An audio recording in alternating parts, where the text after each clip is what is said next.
तो चलिए वीडियो की शुरुआत करते हैं। तो इससे पिछली वीडियो में मैंने आपको बताया था कि जो विधानमंडल है इसके 3 अंग होते हैं, विधान परिषद, विधानसभा और राज्यपाल। तो जो विधान परिषद और विधानसभा है ये मैंने पिछली वीडियो में डिटेल में कवर करा दिया। अगर आपने वो वीडियो नहीं देखी तो पॉलिटी की प्लेलिस्ट में जाकर ज़रूर देख लेना।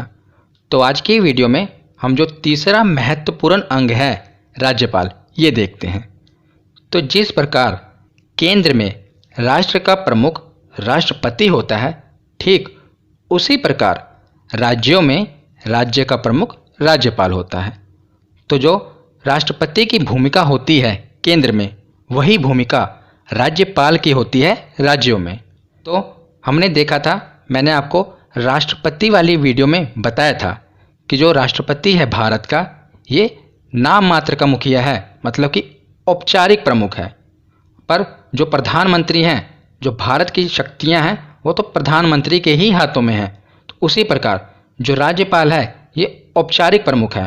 पर बात करें वास्तविक प्रमुख राज्यों में, तो वो मुख्यमंत्री है, मतलब कि जो शक्तियां हैं वो मुख्यमंत्री के हाथों में ही हैं। पर जो राज्यपाल है ये केवल नाम मात्र का मुखिया है। ठीक उसी प्रकार जिस प्रकार राष्ट्रपति केवल नाम मात्र का मुखिया होता है, पर जो असली शक्तियां हैं वो प्रधानमंत्री के हाथों में होती हैं। तो आप उसी से कंपेयर करें, जिस प्रकार वो प्रधानमंत्री वास्तविक प्रमुख थे केंद्र के, उसी प्रकार जो मुख्यमंत्री हैं ये राज्यों के वास्तविक प्रमुख हैं। और औपचारिक प्रमुख कौन है? तो राज्यपाल। क्योंकि अगर कोई भी बिल है, जब तक राज्यपाल के साइन न हो जाए तो वो कानून नहीं बनता। तो जो औपचारिक यानी कि संवैधानिक प्रमुख कौन है? तो अब हम कुछ प्रमुख कथन देख लेते हैं राज्यपाल के बारे में, क्योंकि आजकल एग्ज़ाम में कथन पूछे जाते हैं। तो पहला कथन है जो कि सरोजिनी नायडू का है। सरोजिनी नायडू कौन थी? तो ये भारत की पहली महिला राज्यपाल थी, याद रखिएगा, सरोजिनी नायडू। उन्होंने कहा था कि जो राज्यपाल है ये सोने के पिंजड़े में निवास करने वाली चिड़िया के समान है। याद रखिएगा, बहुत ही मशहूर कथन है इनका कि राज्यपाल सोने के पिंजड़े में निवास करने वाली चिड़िया के समान है। तो ये कथन इन्होंने क्यों कहा था? क्योंकि जो राज्यपाल है ये आपको पता है औपचारिक प्रमुख है, केवल नाम मात्र का। पर जो असली गेम है, अगर पर्दे के पीछे की बात करें, तो जो राज्यपाल है, आगे हम पढ़ेंगे कि राज्यपाल की नियुक्ति राष्ट्रपति करते हैं। पर किसकी सलाह पर करते हैं? तो प्रधानमंत्री की सलाह पर। प्रधानमंत्री जिसको चाहें राज्यपाल बना देते हैं। अगर वो कहेंगे कि इसको राज्यपाल बना दो तो राष्ट्रपति उन्हीं को ही राज्यपाल बनाएंगे। अगर कहेंगे कि इसको राज्यपाल के पद से हटा दो तो राष्ट्रपति को उसे राज्यपाल के पद से हटाना पड़ेगा। कागजों में भले ही राष्ट्रपति के साइन चलते हों कि किसको राज्यपाल बनाना है, किसको नहीं बनाना है, पर असली में पर्दे के पीछे प्रधानमंत्री की ही सलाह होती है कि किसे राज्यपाल बनाना है, किसे हटाना है। तो सरोजिनी नायडू ने कहा था कि राज्यपाल सोने के पिंजड़े में निवास करने वाली चिड़िया के समान है। बहुत ही महत्वपूर्ण कथन है और एग्जाम में पूछा गया है, इसलिए ध्यान रखिएगा। तो अगला कथन है विजय लक्ष्मी पंडित का। तो ये नाम तो आपने सुना होगा। विजय लक्ष्मी पंडित कौन थी? कई बार एग्जाम में पूछा जाता है। तो ये संयुक्त राष्ट्र महासभा की अध्यक्ष बनने वाली विश्व की पहली महिला थी। याद रखिएगा, विश्व की पहली महिला ये संयुक्त राष्ट्र महासभा की अध्यक्ष बनी थी। और ये महाराष्ट्र की राज्यपाल भी रह चुकी थी, इसीलिए इनका कथन भी मायने रखता है। तो इन्होंने कहा था कि जिसको वेतन का आकर्षण है वही इस पद को स्वीकार करता है। किस पद को? राज्यपाल के पद को। जिसको वेतन का आकर्षण है वही इस पद को स्वीकार करता है। ये विजय लक्ष्मी पंडित का कथन है। दोनों कथन आप याद रखिएगा, बहुत ही महत्वपूर्ण। तो प्रमुख कथन हमने पढ़ लिए। अब हम राज्यपाल से संबंधित जितने भी महत्वपूर्ण अनुच्छेद हैं इन्हें पढ़ते हैं। तो हमारे संविधान के जितने भी महत्वपूर्ण अनुच्छेद हैं इस पर मैंने एक वीडियो बना रखी है, जिसमें मैंने ट्रिक से समझाया था और आप लोगों का बहुत ही अच्छा रिस्पॉन्स रहा था उस वीडियो पर। अगर आप में से किसी ने नहीं देखी तो पॉलिटी के प्लेलिस्ट में जाकर ज़रूर देख लेना। अब हम राज्यपाल से संबंधित अनुच्छेद देखते हैं। तो पहला है अनुच्छेद 153, जिसमें राज्यपाल के पद का वर्णन है। तो अनुच्छेद 153 के अनुसार एक राज्य का एक राज्यपाल होगा, पहले ये कहा गया था, पर बाद में संविधान में संशोधन कर दिया गया और यह प्रावधान जोड़ दिया गया कि एक व्यक्ति एक से अधिक राज्यों का राज्यपाल भी हो सकता है। तो पहले ये कहा गया था कि एक राज्य का एक ही राज्यपाल होगा और बाद में संशोधन करके यह प्रावधान जोड़ दिया गया कि एक व्यक्ति एक से अधिक राज्यों का राज्यपाल भी हो सकता है। और आपने सुना भी होगा कि एक राज्यपाल को दूसरे राज्य का अतिरिक्त कार्यभार भी सौंप दिया जाता है। क्यों सौंप दिया जाता है? क्योंकि कई बार क्या होता है कि राज्यपाल की अचानक मृत्यु हो जाती है या उनकी तबीयत बिगड़ जाती है, तो दूसरे राज्य के राज्यपाल को उस राज्य की जिसकी राज्यपाल की मृत्यु हो गई है उस राज्य की अतिरिक्त कार्यभार सौंप दिया जाएगा और वो राज्यपाल कुछ समय के लिए दोनों राज्यों का राज्यपाल रहेगा, याद रखिएगा। और जो राज्यपाल का वेतन होता है ये कितना होता है? तो याद रखिए 3.5 लाख रुपये मासिक, यानी कि 3.5 लाख रुपये पर मंथ। और यदि 2 या 2 से अधिक राज्यों का एक ही राज्यपाल होगा तब उसे दोनों राज्यपालों का वेतन उस अनुपात में दिया जाएगा जैसा कि राष्ट्रपति निर्धारित करें। तो मैं आपको बताता हूँ, जैसा कि आपने देख लिया कि जो राज्यपाल का वेतन है ये कितना होता है? 3.5 लाख रुपये पर मंथ। और मान लीजिए एक राज्यपाल को 2 राज्यों का राज्यपाल बना दिया गया, ए राज्य और बी राज्य, तो अब उसे कितना वेतन मिलेगा? 7 लाख रुपये नहीं मिलेगा, उसे 3.5 लाख रुपये ही वेतन मिलेगा। पर अब इन दोनों राज्यों को, मतलब कि ये दोनों राज्य मिलाकर उसे 3.5 लाख रुपये देंगे, दोनों बांट लेंगे। और किस अनुपात में ये राशि प्रदान करेंगे? तो जितना राष्ट्रपति निर्धारित करें। अगर राष्ट्रपति कहें कि जो ए राज्य है आधा पैसा ए राज्य देगा और आधा पैसा बी राज्य देगा, तो इनको आधा आधा पैसा देना पड़ेगा।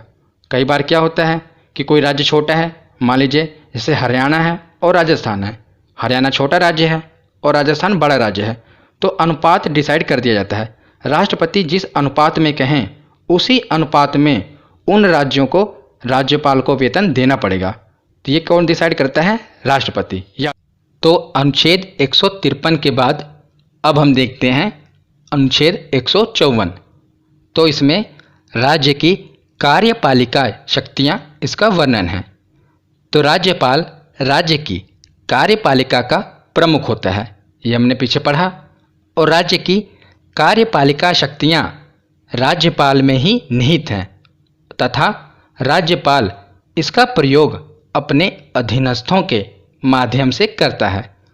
तो प्रधानमंत्री वाली वीडियो में मैंने आपको बताया था कि जो राष्ट्रपति होते हैं ये देश के कार्यपालिका के, मतलब कि केंद्र की कार्यपालिका के प्रमुख होते हैं, पर ये प्रधानमंत्री और उनके जो मंत्री परिषद हैं उनकी सलाह से काम करते हैं राष्ट्रपति।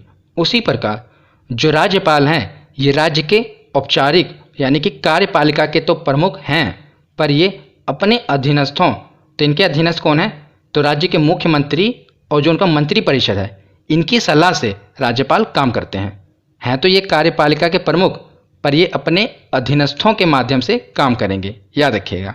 अनुच्छेद 154 के बाद है अनुच्छेद 155, जिसमें राज्यपाल की नियुक्ति के बारे में बताया गया है कि राज्यपाल की नियुक्ति कौन करेगा। तो राज्यपाल की नियुक्ति राष्ट्रपति करता है। कागजों पर तो यही लिखा है कि राष्ट्रपति करते हैं, पर पर्दे के पीछे का खेल ये है कि प्रधानमंत्री जिसको चाहते हैं उसी को राज्यपाल बनाया जाता है। मतलब कि प्रधानमंत्री चाहें कि इस व्यक्ति को राज्यपाल बनाना है, फलाने व्यक्ति को, तो राष्ट्रपति उसी व्यक्ति को राज्यपाल बनाएंगे। साइन तो राष्ट्रपति के ही होंगे, पर जो मर्जी है वो प्रधानमंत्री की चलती है। तो जो राज्यपाल की नियुक्ति है ये राष्ट्रपति करते हैं। और अगर जो राज्यपाल हैं इन्हें अपना त्यागपत्र देना है तो वो भी राष्ट्रपति को ही देंगे। नियुक्ति भी राष्ट्रपति करेंगे और राज्यपाल का जो त्यागपत्र है वो भी वो अपने राष्ट्रपति को ही देंगे, याद रखिए। अनुच्छेद 155 के बाद है अनुच्छेद 156, जिसमें राज्यपाल का कार्यकाल बताया गया है। तो सामान्यतः राज्यपाल की नियुक्ति राष्ट्रपति द्वारा 5 वर्षों की अवधि के लिए की जाती है, परंतु यह राष्ट्रपति के प्रसाद पर्यंत पद धारण करता है। प्रसाद पर्यंत मतलब during the pleasure of the president. अगर आपको आसान भाषा में बताऊं तो प्रसाद पर्यंत का मतलब है इच्छा अनुसार। तो राष्ट्रपति की इच्छा अनुसार तक ही जो राज्यपाल है ये अपने पद पर बना रह सकता है। मतलब कि राष्ट्रपति इन्हें 5 वर्षों से पहले भी अपने पद से हटा सकते हैं। अगर आपको परीक्षा में ये प्रश्न आए और 5 वर्ष ये ऑप्शन में दिया हो, 6 वर्ष दिया हो, 7 वर्ष, मतलब कि वर्षों में दिया हो, तो आप 5 वर्ष लगाएंगे। पर अगर 5 वर्ष भी ऑप्शन में दिया हो और राष्ट्रपति के प्रसाद पर्यंत ये भी ऑप्शन में दिया हो, तो जो राष्ट्रपति के प्रसाद पर्यंत ये वाला जवाब सही होगा। याद रखिएगा, ये प्रश्न पूछा गया है इसीलिए मैं आपको बता रहा हूँ। तो ये लिखा है इसमें कि राष्ट्रपति के प्रसाद पर्यंत तक ही राज्यपाल अपना पद धारण करेंगे। पर अगर मैं आपको पीछे का खेल बताऊं तो आपको पता ही होगा कि प्रधानमंत्री जिसे चाहते हैं उसे राज्यपाल बनाया जाता है और जब तक चाहते हैं तब तक ही वो अपने पद पर रह सकता है। जब प्रधानमंत्री चाहें कि इन्हें अपने पद से हटा दिया जाए राज्यपाल को या किसी और राज्य में ट्रांसफ़र कर दिया जाए, तो वो राष्ट्रपति को जाकर कह देंगे और राष्ट्रपति सीधा साइन कर देंगे और राज्यपाल को हटा दिया। तो आगे है अनुच्छेद 157। इसमें राज्यपाल की योग्यताएं बताई गई हैं। पहली योग्यता होनी चाहिए कि वह भारत का नागरिक हो, ये तो हर जगह सेम है। और दूसरी है कि उसकी उम्र कम से कम 35 वर्ष हो, ये महत्वपूर्ण है। और राष्ट्रपति के केस में भी सेम था, उनकी भी आयु कम से कम 35 वर्ष होनी चाहिए। तो मैंने आपको बताया ना कि राष्ट्रपति और राज्यपाल ये सेम ही हैं। जो भूमिका राष्ट्रपति की केंद्र के प्रति है वही राज्यपाल की राज्यों के प्रति है। तो इनकी उम्र भी 35 वर्ष होनी चाहिए। तो अगला अनुच्छेद है अनुच्छेद 158। इसमें राज्यपाल के पद की कुछ शर्तें बताई गई हैं। पहली शर्त है कि संसद या विधानमंडल का सदस्य नहीं होना चाहिए राज्यपाल को। संसद यानी कि लोकसभा और राज्यसभा, इनके भी सदस्य नहीं होने चाहिए। और विधानमंडल यानी कि विधानसभा और विधान परिषद, इनके भी सदस्य राज्यपाल नहीं होने चाहिए जब वो राज्यपाल बने। इससे पहले अगर वो सदस्य हैं किसी भी एक सदन का तो उन्हें इस्तीफा देना पड़ेगा, उसके बाद ही वो राज्यपाल बन सकते हैं।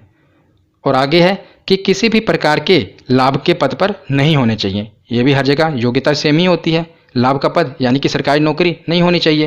तो ये कुछ योग्यताएं थीं और कुछ शर्तें थी। और सामान्यतः देखा जाए तो जिस राज्य का राज्यपाल होते हैं, मतलब कि जहाँ के वो निवासी होते हैं, वहाँ के वो राज्यपाल नहीं बनाए जाते, ये भी याद रखें। तो हमने राज्यपाल का पद देख लिया, उनकी योग्यताएं देख ली, उनको नियुक्ति कौन करता है ये देख लिया। अब हम देखते हैं कि उनको शपथ कौन दिलाता है। हमने ये पीछे पढ़ा कि जो राष्ट्रपति हैं उनकी नियुक्ति कर देते हैं, वो बता देंगे कि हाँ भाई इस व्यक्ति को राज्यपाल बना दिया जाए, पर उनको शपथ राष्ट्रपति नहीं दिलाते हैं, ये याद रखिएगा। तो कौन दिलाता है शपथ? तो किसी भी राज्य के राज्यपाल को शपथ उन राज्य के उच्च न्यायालय यानी कि हाई कोर्ट के मुख्य न्यायाधीश दिलाते हैं। मान लीजिए उत्तर प्रदेश के राज्यपाल नियुक्त किए गए, तो उत्तर प्रदेश के हाई कोर्ट के मुख्य न्यायाधीश उन्हें शपथ दिलाएंगे। और अगर मुख्य न्यायाधीश अनुपस्थित हैं, किसी भी वजह से वो उपस्थित नहीं हैं, तो इस परिस्थिति में मुख्य न्यायाधीश के बाद जो सबसे वरिष्ठ यानी कि जो सबसे सीनियर उच्च पद पर आसीन न्यायाधीश हैं, सबसे सीनियर जो जज हैं हाई कोर्ट के, वो राज्यपाल को शपथ दिलाएंगे। तो ये कुछ महत्वपूर्ण अनुच्छेद थे जो हमने राज्यपाल के बारे में पढ़े। अब हम राज्यपाल के कार्य और शक्तियाँ ये पढ़ते हैं। अब हम राज्यपाल की शक्तियाँ तथा कार्य पढ़ते हैं। बहुत ही महत्वपूर्ण है, ये सीधा ही एग्जाम में पूछ ले जाते हैं, इसीलिए ध्यान से सुनिएगा। तो पहले हम देखते हैं कार्यपालिका संबंधी शक्तियाँ। तो पहला पॉइंट है कि राज्यपाल विधानसभा के बहुमत दल के नेता को मुख्यमंत्री तथा मुख्यमंत्री की सलाह से उसकी मंत्रिपरिषद यानी कि मंत्रियों के सदस्यों को नियुक्त करता है तथा उन्हें पद एवं गोपनीयता की शपथ दिलाता है। जिस प्रकार हमने पढ़ा था कि जो राष्ट्रपति हैं ये लोकसभा के बहुमत दल के नेता को, जो कि प्रधानमंत्री होते हैं, उन्हें नियुक्त करते हैं और फिर प्रधानमंत्री के कहने पर मंत्रिपरिषद की नियुक्ति करते हैं। उसी प्रकार जो राज्यपाल है ये विधानसभा के बहुमत दल के नेता को मुख्यमंत्री नियुक्त करेंगे, फिर मुख्यमंत्री उनको सलाह देंगे कि इनको मंत्री बना दिया जाए, तो फिर मुख्यमंत्री की सलाह पर मंत्रिपरिषद के सदस्यों की नियुक्ति करेंगे। ये राज्यपाल का काम है। तो अगला पॉइंट है कि राज्य के समस्त कार्यपालिका कार्य राज्यपाल के नाम से ही किए जाते हैं। तो हमने पीछे पढ़ा था ना कि जो राज्यपाल हैं ये कार्यपालिका के प्रमुख होते हैं। भले ही मुख्यमंत्री के हाथों में शक्तियां हैं पर प्रमुख तो यही है ना, तो इन्हीं के नाम से ही राज्य के सभी काम किए जाते हैं। तो अगला पॉइंट है कि राज्यपाल विधान परिषद के कुल सदस्य संख्या का 1/6 सदस्यों को नियुक्त करता है। हमने पीछे पढ़ा था, इसे पिछली वीडियो में मैंने आपको बताया था कि जो विधान परिषद है उसके कुल सदस्यों का 1/6 राज्यपाल द्वारा मनोनीत किए जाते हैं, मैंने आपको बताया था। अगला पॉइंट है कि राज्यपाल राज्य के विश्वविद्यालयों यानी कि जो राज्य की स्टेट की यूनिवर्सिटी होती है उसका कुल अधिपति चांसलर होते हैं। जो राज्यपाल होते हैं उस राज्य की जो यूनिवर्सिटी होती है उसके वो चांसलर होते हैं, तथा उपकुलपतियों जो कि वाइस चांसलर होते हैं उनकी नियुक्ति भी राज्यपाल द्वारा ही की जाती है। जो स्टेट यूनिवर्सिटी होती है राज्यपाल उसके चांसलर होते हैं और उस यूनिवर्सिटी के जो वाइस चांसलर होते हैं वीसी, उनकी नियुक्ति राज्यपाल के द्वारा की जाती है, याद रखिएगा। अगला पॉइंट है कि राज्यपाल का अधिकार है कि वह राज्य के प्रशासन के संबंध में जब चाहे मुख्यमंत्री से सूचना प्राप्त कर सकते हैं। तो जब मर्जी होगी राज्यपाल की वो मुख्यमंत्री से सूचना मांग लेंगे, इन्फॉर्मेशन, ये राज्यपाल का अधिकार। तो कार्यपालिका शक्तियाँ ये हमने पढ़ ली। अब हम देखते हैं कुछ विधायी शक्तियाँ। तो राज्यपाल विधानमंडल का अभिन्न अंग होते हैं। हमने पीछे पढ़ा था कि विधानमंडल के 3 महत्वपूर्ण अंग हैं, विधानसभा, विधान परिषद और जो राज्यपाल हैं इसके महत्वपूर्ण अंग हैं। और राज्यपाल विधानमंडल का सत्र बुलाता है तथा सत्र की समाप्ति भी करता है। तो विधानमंडल का जो सत्र है, जिस प्रकार संसद का सत्र बुलाया जाता है उसी प्रकार विधानमंडल का सत्र राज्यपाल बुलाते हैं तथा सत्र की समाप्ति भी यही करते हैं। और राज्य विधानमंडल द्वारा पारित विधेयक राज्यपाल के हस्ताक्षर के बाद ही कानून बनते हैं। ये तो आपको पता ही है कि जब तक राज्यपाल हस्ताक्षर न कर दें कोई भी विधेयक कानून नहीं बन पाएगा राज्यों में। तो अगला पॉइंट है कि जब विधानमंडल का सत्र नहीं चल रहा हो और राज्यपाल को ऐसा लगे कि तत्काल कार्यवाही की आवश्यकता है तो वह अध्यादेश जारी कर सकता है। और ऐसा अध्यादेश 6 सप्ताह के भीतर विधानमंडल द्वारा स्वीकृत होना आवश्यक है। और यदि विधानमंडल 6 सप्ताह के भीतर उसे अपनी स्वीकृति नहीं देता तो उस अध्यादेश की वैधता समाप्त हो जाएगी। तो मैं आपको बताता हूँ कि ये पॉइंट क्या कह रहा है। कोई भी विधेयक, मान लीजिए वो विधानसभा में गया और विधानसभा में पारित हो गया, उसके बाद अगर उस राज्य में विधान परिषद है तो उसमें जाएगा। फिर वह विधेयक अगर विधान परिषद में भी पारित हो जाए उसके बाद वह राज्यपाल के पास जाता है। फिर राज्यपाल उस पर हस्ताक्षर कर देते हैं और फाइनली यह विधेयक कानून बन जाता है। पर कई बार क्या होता है कि जो विधानमंडल है इसका सत्र नहीं चल रहा होता और किसी कानून की आवश्यकता होती है, तो राज्यपाल क्या करते हैं, सीधा ही साइन कर देते हैं और अध्यादेश, इसी को कहते हैं अध्यादेश जारी करना, सीधा ही साइन कर कर वो कानून बना देते हैं। पर फिर क्या होता है कि जो ये कानून की वैधता है ये 6 सप्ताह तक ही रहेगी। अगर इसे 6 सप्ताह से बढ़ाना है तो जो ये कानून है जिस पर राज्यपाल ने अध्यादेश जारी किया, इसे जब विधानमंडल का सत्र चले यानी कि 6 सप्ताह के भीतर ही, ये डेडलाइन दी गई है कि 6 सप्ताह के भीतर इसे विधानमंडल में पारित कराना आवश्यक है। अगर यह जो कानून यानी कि जो अध्यादेश राज्यपाल ने जारी कर दिया 6 सप्ताह के भीतर विधानमंडल से पारित नहीं हुआ तो फिर इसकी वैधता 6 सप्ताह के बाद खत्म हो जाएगी। इसीलिए याद रखिएगा, जब विधानमंडल का सत्र नहीं चल रहा होता तो राज्यपाल अध्यादेश जारी कर देते हैं और कानून बना देते हैं, पर इसकी वैधता 6 सप्ताह तक ही रहती है। अगर 6 सप्ताह से आगे बढ़ाना है तो इसे 6 सप्ताह के भीतर विधानमंडल से पारित कराना पड़ेगा, याद रखिएगा। तो अगला पॉइंट है कि राज्यपाल किसी विधेयक को राष्ट्रपति के विचार के लिए आरक्षित रख सकते हैं। बहुत ही महत्वपूर्ण है।